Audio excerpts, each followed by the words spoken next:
ازيكم يا حبايبي؟ عاملين ايه؟ جايلكم النهارده في فيديو جديد. بس قبل ما ابدا الفيديو بتاعي، لو انت اول مره تشوفي القناه بتاعتي متنسيش تضغطي اشتراك وتفعلي زر الجرس عشان يوصلك كل فيديو جديد بقدمه. النهارده بقى جايلكم هعمل اول اكله من مطبخي، بس مش اول اكله اعملها خالص، لا، اول اكله اصورها. يعني انا متجوزه بقالي شهر ونص، عملت اكل كتير اكيد، بس يعني دي اول اكله اصورها. هعمل النهارده بقى ايه؟ انا صحيت من النوم على شتا وبرق ورعد، فقلت لا، لازم اعمل محشي بقى النهارده. اول مره بقى اعمل محشي من المطبخ هنا من عندي، كنت بعمله عند ماما. فانا ما لقيتش عندي اي حاجه من حاجات المحشي، طبعا اتصلت علشان اجيبهم وهيوصلوا لي كمان شويه. فانا هعمل محشي بتنجان وهعمل ورق عنب. بس ورق العنب عندي انا مفرزاه، كنت مفرزاه من قبل الجواز وعيناه يعني. إيه، وهعمل ورق عنب وهعمل حمام وفراخ. هعمل بقى معاكم دلوقتي البصل اللي هعمله للمحشي. انا بحب اعمله هنا في الكبه، ما بحبش اخرطه في المخرطه. مش حتة اسهل، بس يعني انا المخرطة ليا معاها مواقف كتير مش لطيفة وبتعور لي صبعي. فانا بحب اعملها هنا بقى. هعمل بقى بصل المحشي كله واسيبه على جنب اهو.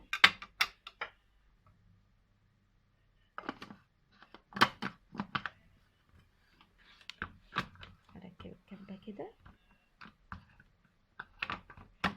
اهو.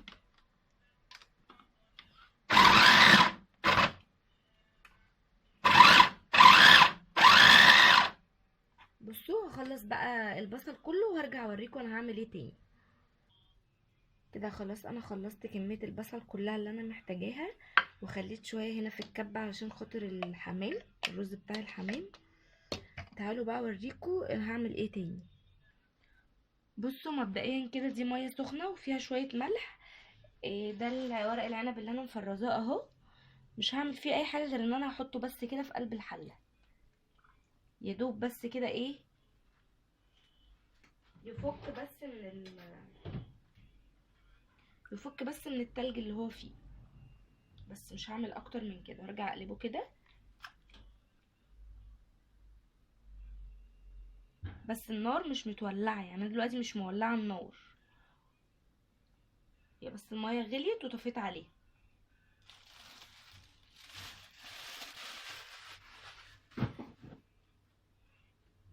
اهو.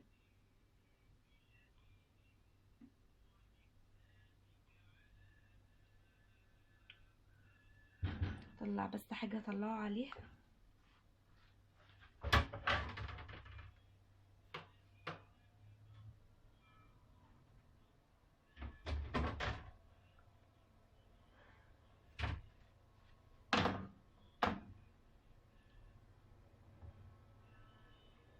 بصوا كده خلاص، انا مش محتاجه اكتر من كده لان هو اصلا مسلوق.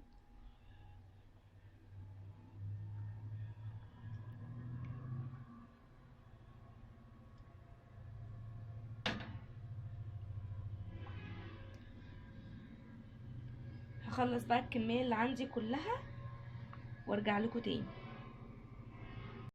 عندي هنا بقى ده الحمام بتاعي، غسلته ونقعته كويس جدا بميه وملح ودقيق. غسلته كويس قوي وسبته يتصفى. انا بحب اعمل ايه بقى فيه؟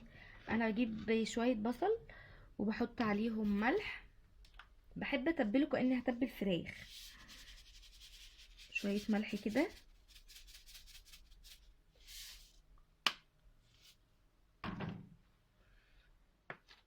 وشويه بهار اهو. دي بهارات كله بقى، يعني البهارات دي حماية اللي عاملها لي، هو عنده محل وهو اللي عاملها لي يعني. انا سايباها كده لحد ما البهارات اللي عندي اصلا تخلص احطها في العلبة بتاعتها. شوية فلفل اسود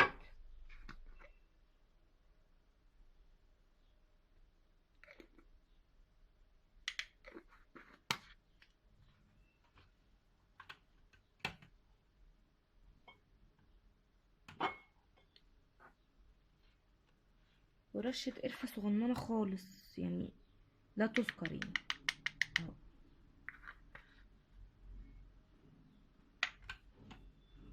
هقلب بقى كل ده كده.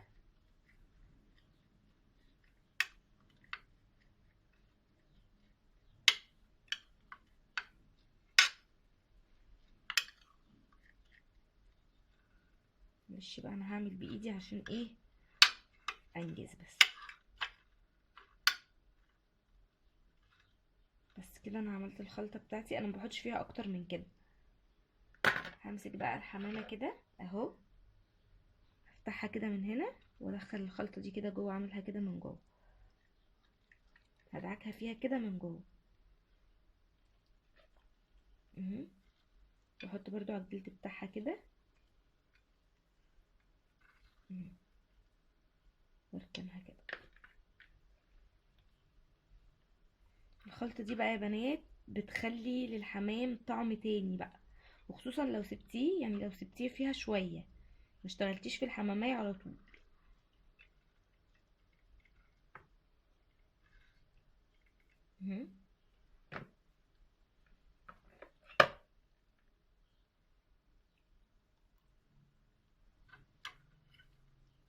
جربوها بالطريقة دي هتعجبكم جدا.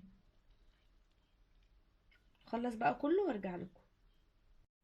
كده خلاص انا تبلت الحمام اهو كله، هركنه بقى على جنب يتبل مع نفسه على ما اعمل بقى اللي انا هعمله دلوقتي. دلوقتي هولع النار عشان اعمل الصلصة للمحشي.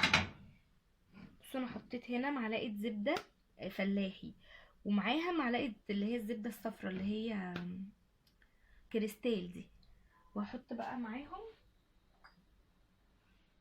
انا بحب احط للصلصة بتاعة المحشي زيت اهو، عشان الزيت بيدي، يخلي الرز مفرفر وبيلمع وشكله حلو.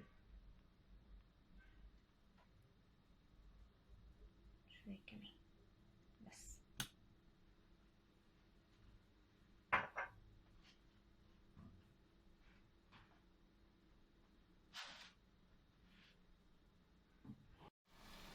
هنا بقى هو نزلت بالبصل على السمنة، واسيبه بقى مع نفسه خالص لحد ما يحمر خالص. انا ما يعني انا حتى مش بحبه اصفر، لا انا بحب احمره قوي. تعالوا بقى نشوف الخطوة اللي بعد كده هنعمل ايه. كده البصل اهو، يعني كده داخله في ان هي تتحمر، بس لسه برضو ما وصلتش للون اللي انا عايزاه. شايفين هي دلوقتي لونها ايه؟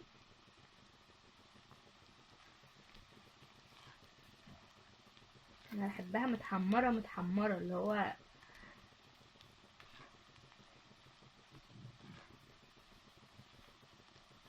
ناس كتير بقى بتقول ان غلط ان الواحد يحمر ان البصلة تتحمر قوي والمحشي يبقى متسبك يعني وكده، يبقى متسبك تسبيكة جامدة كده وتقيل وبتاع، بس انا عمري ما حسيت انه تقيل، يعني عادي.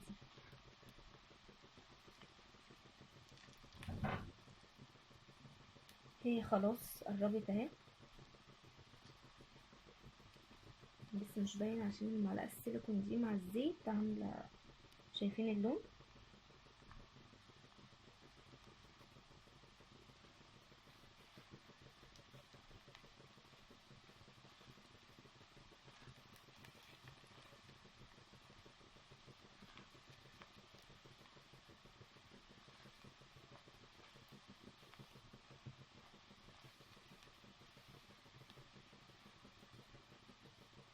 لما في صوت غريب بيحصل تحت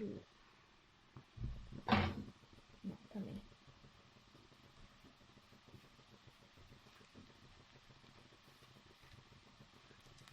انا تقريبا خلاص، يعني دقيقة كده وهحط الصلصة عليها.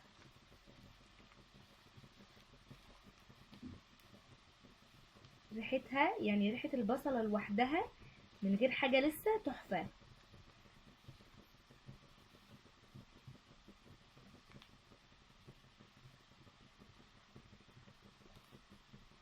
جاهز بقى الصلصة اهو.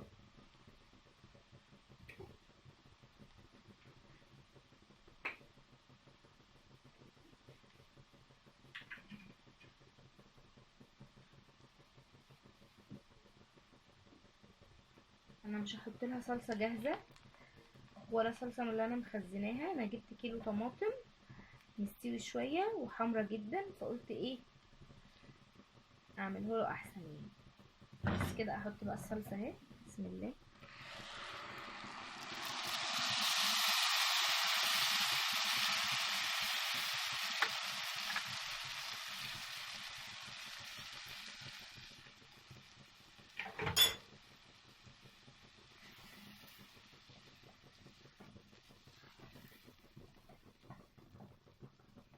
مهم.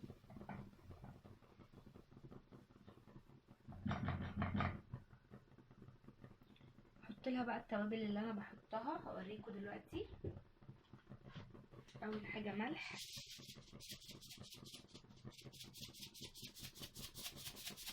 تتهيألكوا ان انا بحط كتير، بس انا ما بحطش كتير ولا حاجه، البتاعه دي اصلا ما بتنزلش كتير.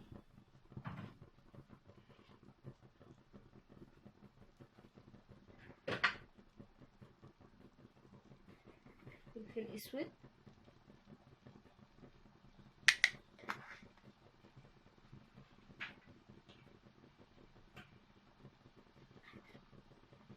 بحط بقى شويه كزبره، بحب ريحتها، كزبره ناشفه بس برضو مش كتير.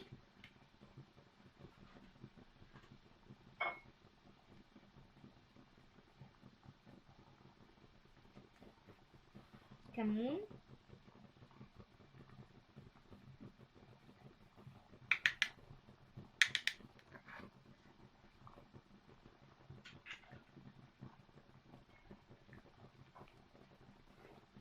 بهارات. البهارات اللي انا بحطها دي بهارات لحمه بس ريحتها حلوه قوي.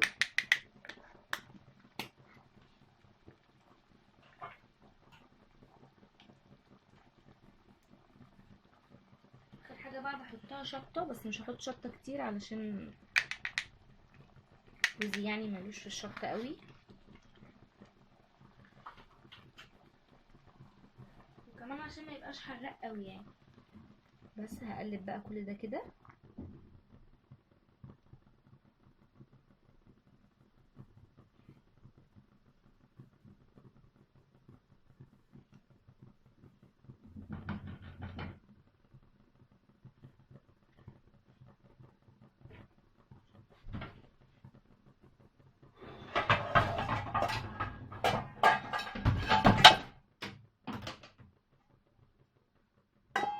لا ده مش الغطا بتاعها، كنت حاسه انه مش فوق.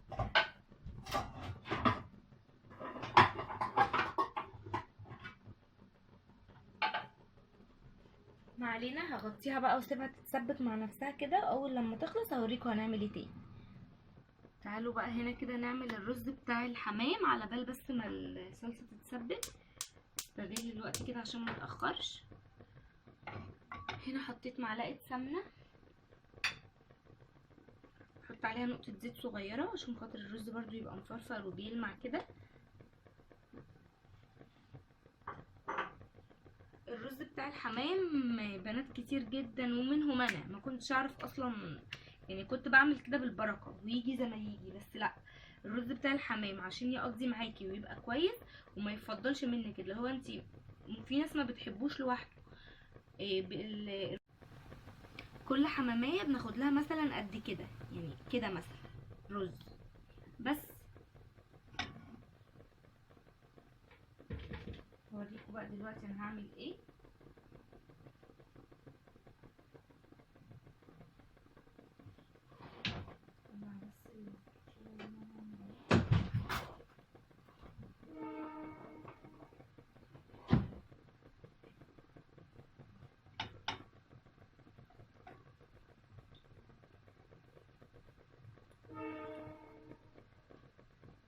كأني بعمل رز كبسة، بس انا مش هحط بشرة طماطم، هحط البصل بس.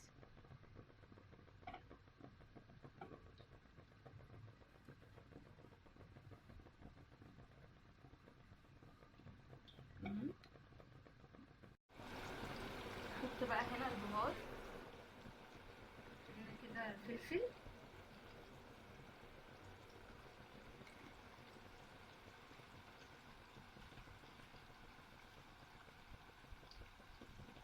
البهارات دي بهارات لكل حاجة. فراخ، لحمه، سمك، اي حاجه.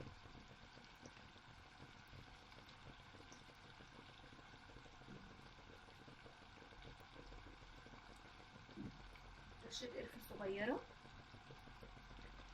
انا دايما بحب احط قرفه على الحمام، على الرز بتاع الحمام والتتبيله. اهو كده تمام. كده انا شوحت اسفه. كده انا شوحت الكبد والقوانص اهو خلاص في البهارات كلها. هنزل بقى بالرز اللي انا غسلاه اهو.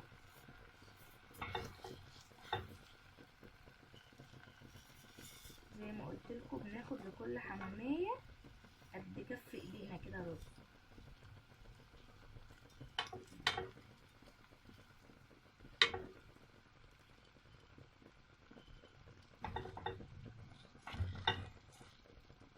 اقلب بقى كل ده.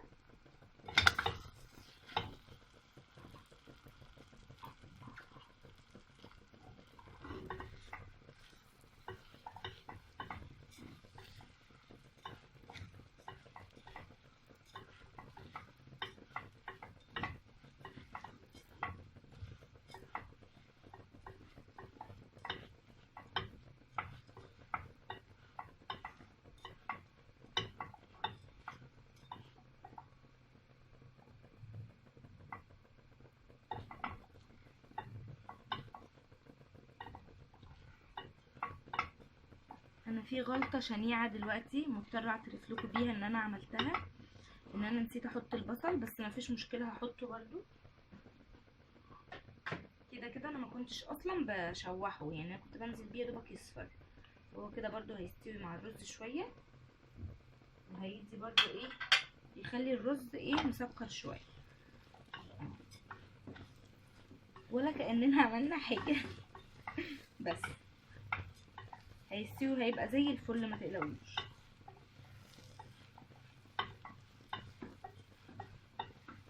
بس كده الرز بتاعي اهو. بس انا عايزه اشوح فيه شويه كده، وبعد كده ايه ازوده نص كوبايه ميه يا دوبك، بس ايه هيستوي معايا نص سوا. ريحته اصلا تحفه بجد تحفه.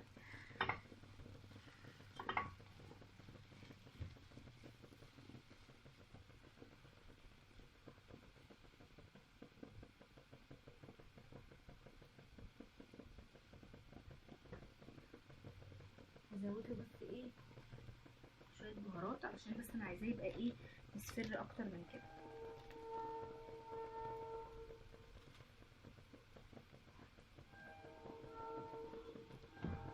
لان البهارات دي اصلا عليها كركم وكاري وكده، يعني عليها كل البهارات اصلا. عارفه ايه كميه اصلا اللي انا بقولها دي، بس ما علينا.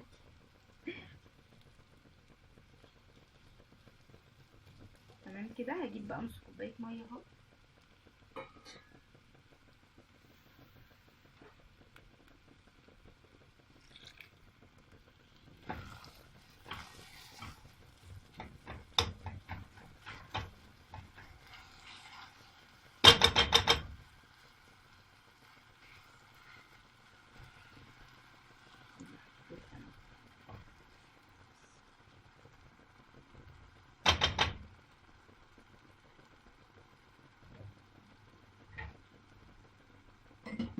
انا مش عايزه اكتر من كده، اسويه بقى يستوي بقى كده نص سوا، ونرجع ايه نحشي الحمام. هخلص بقى وارجع لكم. الصلصه عندي اهي خلاص اتسبكت. شايفين بقى حمرا وجميله ازاي، اصلا مش محتاجه ان انا ايه انا بتنقط.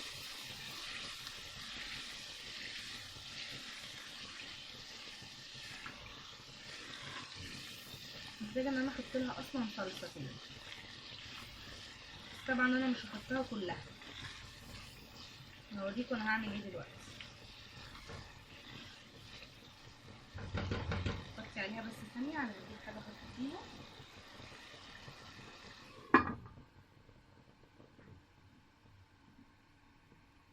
بصوا بقى هنا انا هشيل منها كده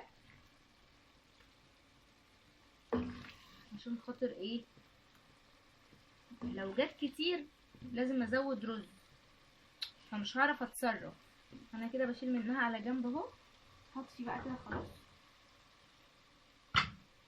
لو احتجت ازود، لكن لو جت كتير مش هعرف اتصرف.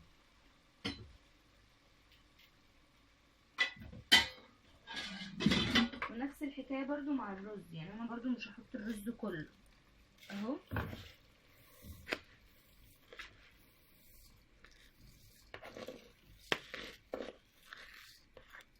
كده تمام قوي.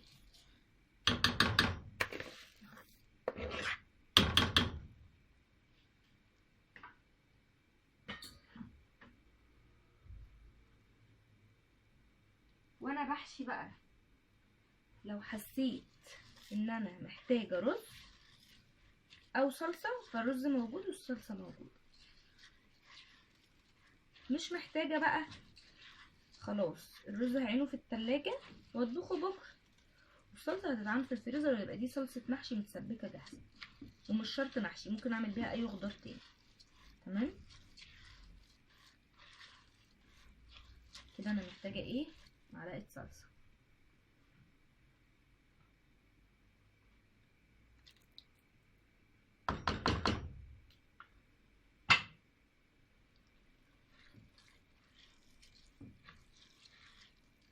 اصلا والله ما دقتها ولا اعرف هي حراقه ولا عدبه ولا ايه. ممكن ادوق بس كده ثانيه معلش. انا عايزه بس شويه ملح صغيرين.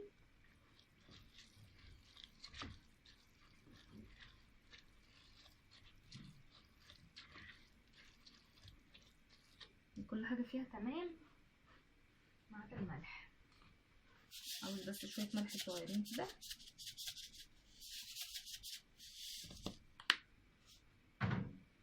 اقلب بقى. والكلام برضو نفس الكلام برضو على الخضره، هعمل نفس الحركه برضو في الخضره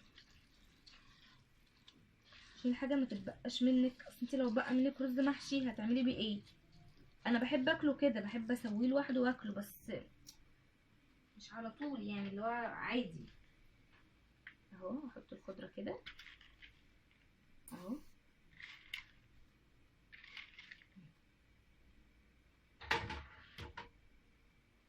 اقلب بقى تاني.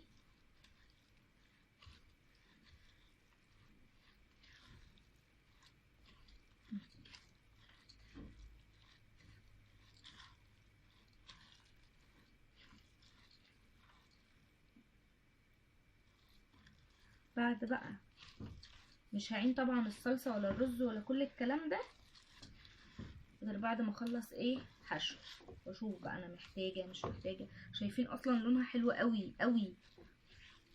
عايزه اقول لكم ان دي اول اكله محشي اعملها بعد الجواز. انا كنت بعمله على طول عند ماما، يعني عادي بعمله مع ماما، لا بس دي اول مره بقى اعمله بعد الجواز.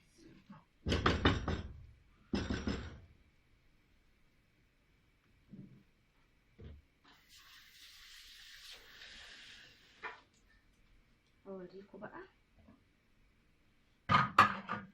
هعمل معاكم.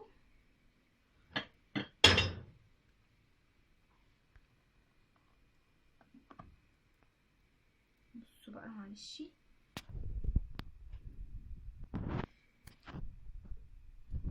عشان بس انا حاطه الموبايل في الشاحن، يعني الموبايل بيشحن وانا بصور. شيل ده كده.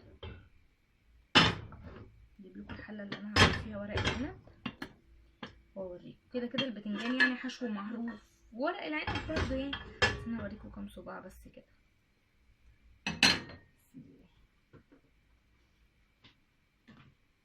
وانا بخزنه نسيت اخلي الورق اللي هي العروق بتاعته دي، بس مفيش مشكله. احط ورقه كده بس، كفايه ورقه واحده يعني، مش شرط ايه نملى الحله.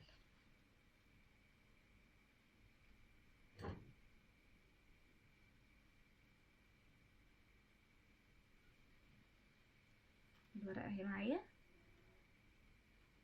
هفردها كلها على ايدي كده بنفس الطريقه كده بشويه من الحشو اهو كده. انا بقى بعمله كده اهي وكده، ونلف بقى. ورق العنب سهل جدا، بس مش عارفه ليه في ناس ما بتحبوش وبتهيألها ان هو صعب بقى وبياخد وقت هو بس ممكن يكون بياخد وقت شويه عشان هو بيقعد يتقفل من ناحيتين، بس انا عن نفسي بحب لفه قوي يعني. اعمل معاكم بقى واحده كمان. شوفوا الرز كده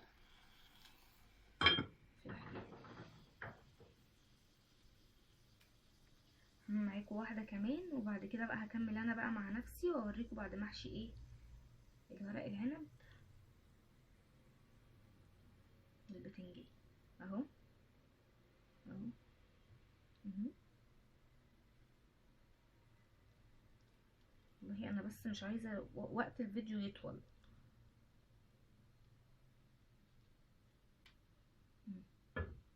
هخلص بقى الكميه اللي معايا كلها وارجع لكم. انا هنا اهوت خلصت ورق العنب كده، حله ورق العنب كده خلصت. هركنها بقى كده على جنب، واجيب هنا الحله دي واعمل ايه البتنجان. البتنجان طبعا عمايله سهله ومش بتاخد وقت يعني. انا والله ورق العنب برضو ما اخدش مني وقت كبير، لاني اصلا انا مش عامله كتير يعني، انا عامله حلتين صغيرين. متحطيش بقى في البتنجان، ما بتحطش فيه رز كتير عشان ايه الرز يستوي وياخد راحته كده. طبعا انا ما برموش في الحله كده وخلاص، في ناس بتحب تطبخه كده عادي، بس انا بحطه الاول على ما اخلص وبعد كده بقعد ارصه بقى واحد جنب واحد بالطول، ما بحبهوش نايم.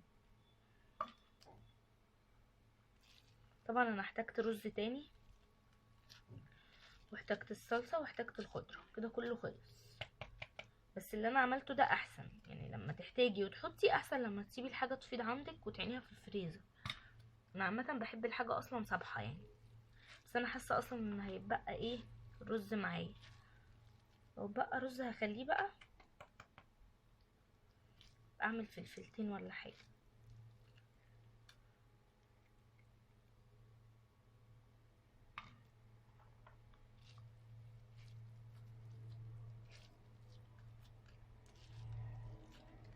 طبعا يا جماعه مش عايزه حد في الكومنتات يقول لي البسي جلافز في ايدك، لان انا بطبخ ليا ولجوزي، ما بعملش لحد غريب. وعامه انا ما بعرفش اعمل حاجه غير بايدي، قليل قوي لما ابقى ماسكه معلقه اعمل بيها تتبيلات محشي اي حاجه لازم بايدي عشان الحاجه كلها ايه تتظبط.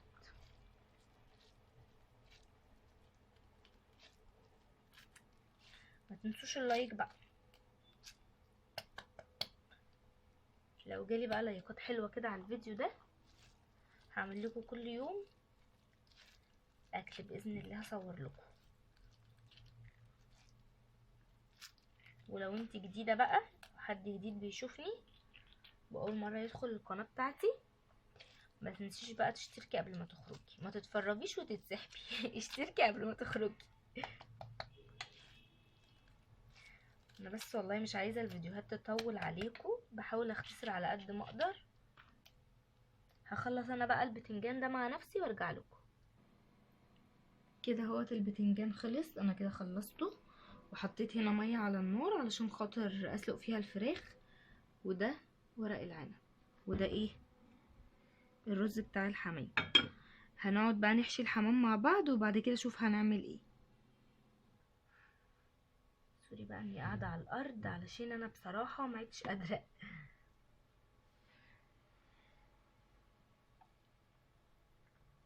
كده الحمام بالتتبيله، على فكره انا مش هشيل التتبيله من عليه، هسيبه كده بتتبيلته اهو. بس اقرب لكم الكاميرا كده، ادخل الرز كده جوه الحمام بس ما كبسوش قوي اهو. ريحه الرز حلوه وطعمه تحفه. هاجي ايه بقى في تحت الجلد، شايفين هوريكم بتتخيل ازاي. احط صبعي كده اهي، هي اصلا سالكه يعني، بالراحه كده ولو ليكي ضافر بس تاخدي بالك عشان ايه ما تقطعيش الجلد نفسه اهو. شايفين اصلا صبعي بيعمل ازاي اهو كده. انا عملت تحت الجلد اهو. احشي بقى، احاول اخلي اللي تحت الجلد مفيهوش كبده عشان لما الرز يكبر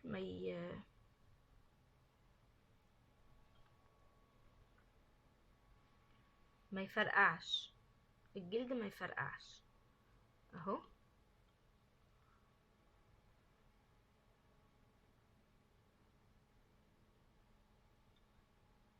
مهم.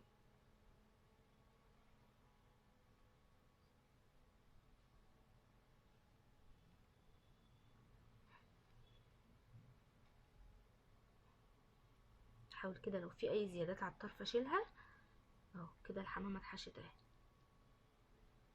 كده تمام قوي. هعمل ايه بقى؟ اجي على الرجل كده اقوم مدخلها هنا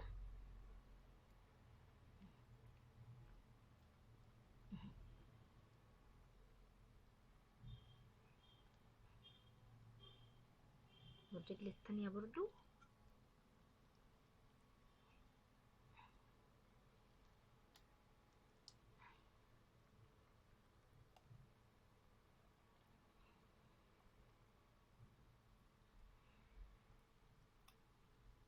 وانا هدخلها يعني هدخلها اهو.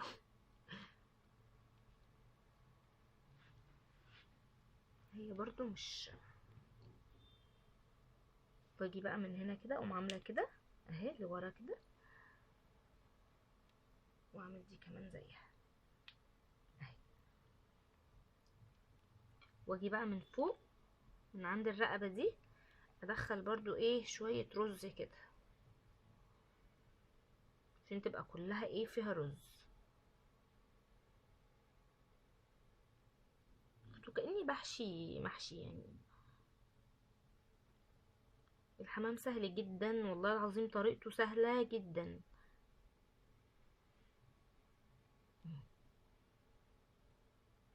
كده الحمامية خلصت اهي. هخلص بقى كل الكمية اللي معايا وبعد كده ارجع نشوف هنعمل ايه. اهو انا كده خلصت كمية الحمام كلها، الاربع حمامات اهم. هوريكم بقى انا هعمل ايه بعد كده. هنا المية بتاعتي غليت اهي. هحط فيها بصلاية، انا بحب اقطع البصلة اربعة كده.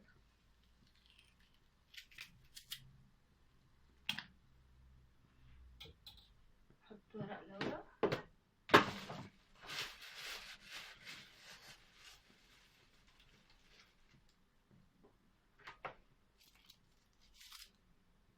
دي كتير مني بس مش مشكلة عادي.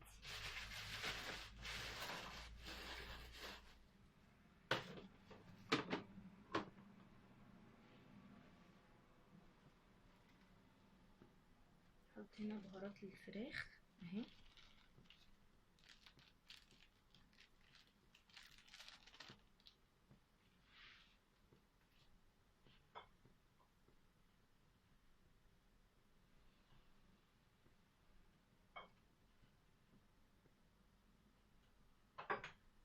احط كمان حبهان.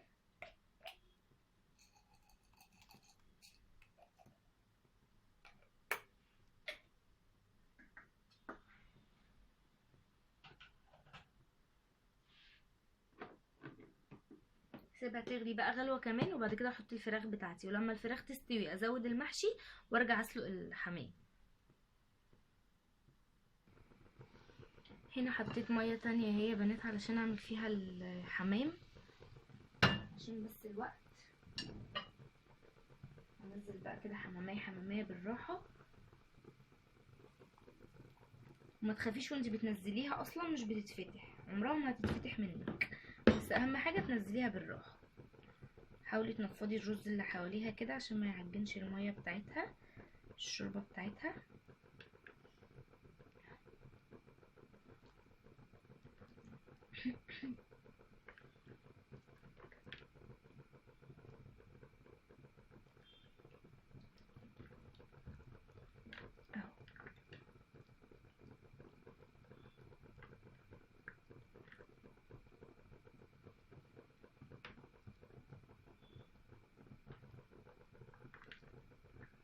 بسم الله.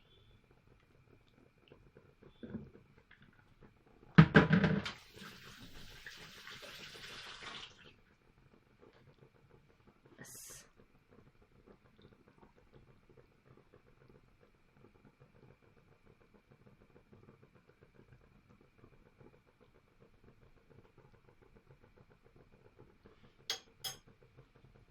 كده بقى يكون الاكل بتاعي خلص. فاضل بس ان هو ايه، اسوي المحشي البتنجان والمحشي ورق العنب، واوريكم بقى في الاخر الاكل هيبقى شكله عامل ازاي.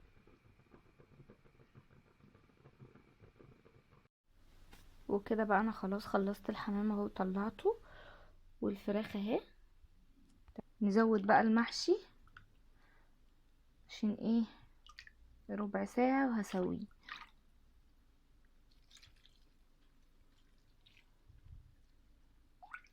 انا ما بحطش على ورق العنب شرايح ليمون ولا بحط اي حاجة، هي الشوربة بس.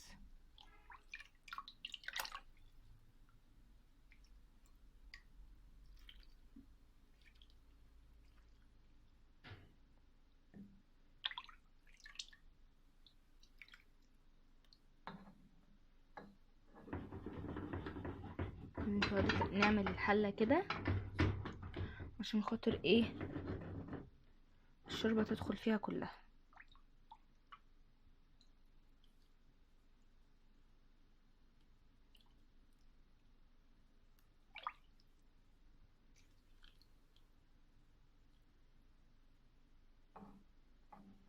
ده كده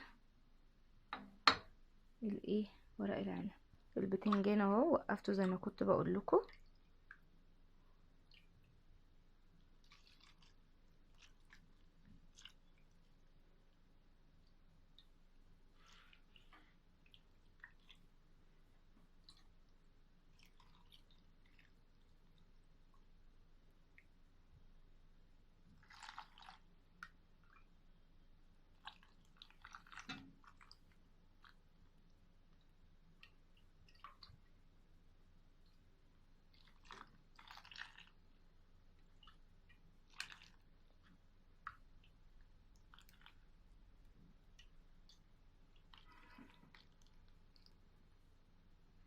بس كده انا زودت البتنجان وورق العنب. لما الاكل بقى كله يستوي ويحمر واظبط هوريكم في الاخر.